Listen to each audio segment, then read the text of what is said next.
Selamat pagi bagi kita semua. Puja dan puji syukur kita ucapkan terhadap Tuhan Yang Maha Kuasa karena kita telah diberikan nikmat kesehatan dan nikmat kesempatan sehingga kita masih bisa mengikuti proses belajar mengajar dengan cara jarak jauh. Meskipun kita belajar dengan jarak jauh, kita harus tetap fokus dan semangat mengikuti proses belajar mengajar. Materi sebelumnya adalah teori tumbukan. Oleh karena itu, materi sekarang adalah materi tentang kesetimbangan kimia, yang tujuannya adalah mengetahui konsep mengenai kesetimbangan kimia.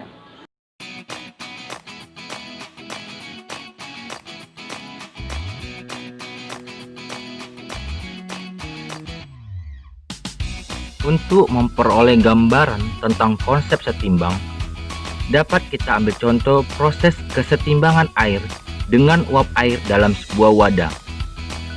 Jika air diletakkan di dalam sebuah wadah terbuka dan dibiarkan dalam waktu yang cukup lama, air di dalam wadah akan berkurang karena butir-butir air menguap dari permukaan air dan keluar dari wadah. Pada wadah tertutup, uap air yang terjadi pada proses penguapan tidak keluar dari wadah. Akibatnya, jika uap telah menjadi jenuh, ada sebagian uap air yang akan mengembun kembali menjadi butir-butir air yang menempel pada wadah dan akhirnya mengalir lagi ke dalam wadah. Proses ini berlangsung secara terus-menerus.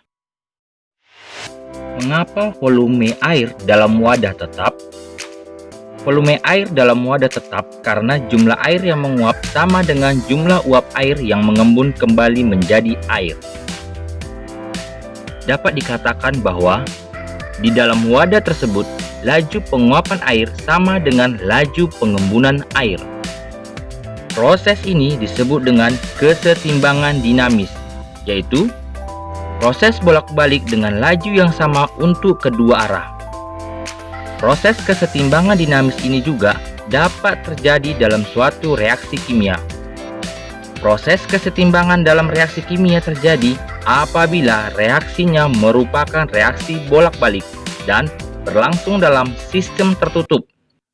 Arti tertutup adalah tidak ada zat, baik reaksi maupun hasil reaksi yang meninggalkan sistem.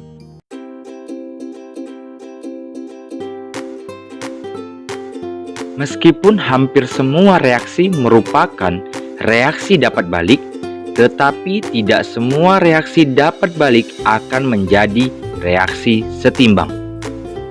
Untuk dapat menjadi reaksi setimbang, diperlukan persyaratan lainnya, yaitu reaksinya bolak-balik, sistemnya tertutup, dan bersifat dinamis.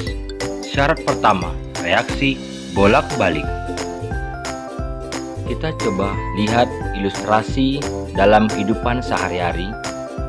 Yang pertama, proses pertumbuhan manusia. Pada proses pertumbuhan manusia, jika manusia sudah bertumbuh, misal mulai dalam kandungan, tumbuh menjadi bayi, menjadi anak-anak, dan seterusnya.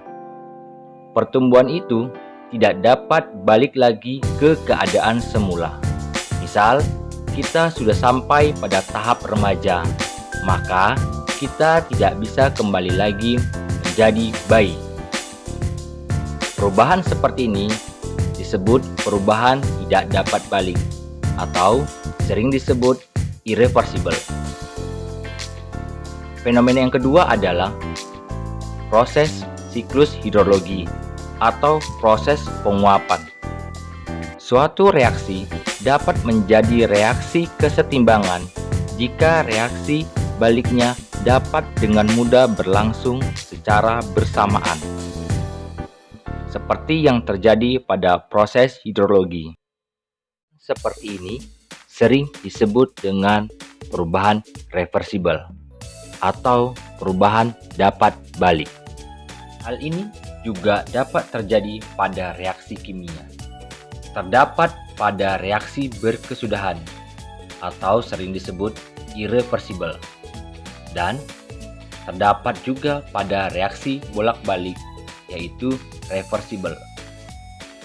Contohnya reaksi berkesudahan adalah apabila Mg bereaksi dengan O2 menghasilkan MgO, maka MgO yang terbentuk tidak dapat balik lagi menjadi Mg dan O2.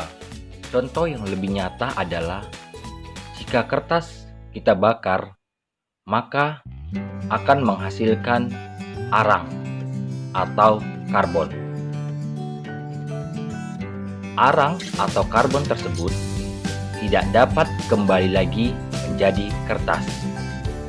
Reaksi seperti ini disebut reaksi irreversible atau reaksi berkesudahan. Dan reaksi bolak-balik atau reversible. Misalnya, reaksi H2 reaksi dengan N2 menghasilkan NH3. NH3 yang terbentuk dapat terurai kembali menjadi H2 dan N2. Reaksi seperti ini disebut dengan reaksi reversible atau reaksi bolak-balik. Sistem tertutup. Masih ingat sistem tertutup yang dari awal materi sudah dijelaskan? Sistem tertutup bukan berarti reaksi tersebut dilakukan pada ruang yang tertutup.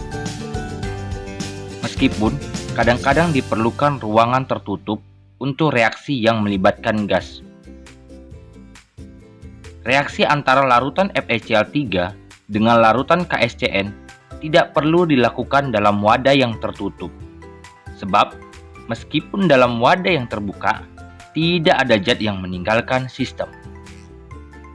Bersifat dinamis. Pernahkah kalian bermain jungkat-jungkit? Demi berlangsungnya permainan ini, maka permainan ini memerlukan kesetimbangan dinamis. Kenapa demikian? Apa arti dinamis dalam reaksi kimia? Bersifat dinamis artinya secara mikroskopis reaksi berlangsung terus-menerus dalam dua arah dengan laju reaksi pembentukan sama dengan laju reaksi baliknya.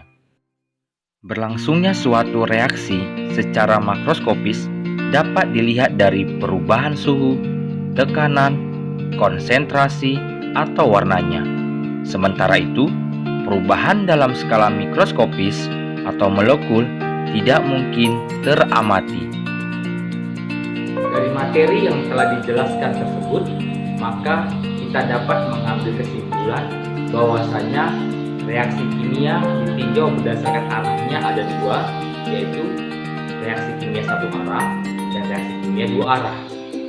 Untuk materi selanjutnya, kita akan membahas mengenai penentuan tetapan kesetimbangan. Tetap jaga kesehatan dan stay at home. Terima kasih.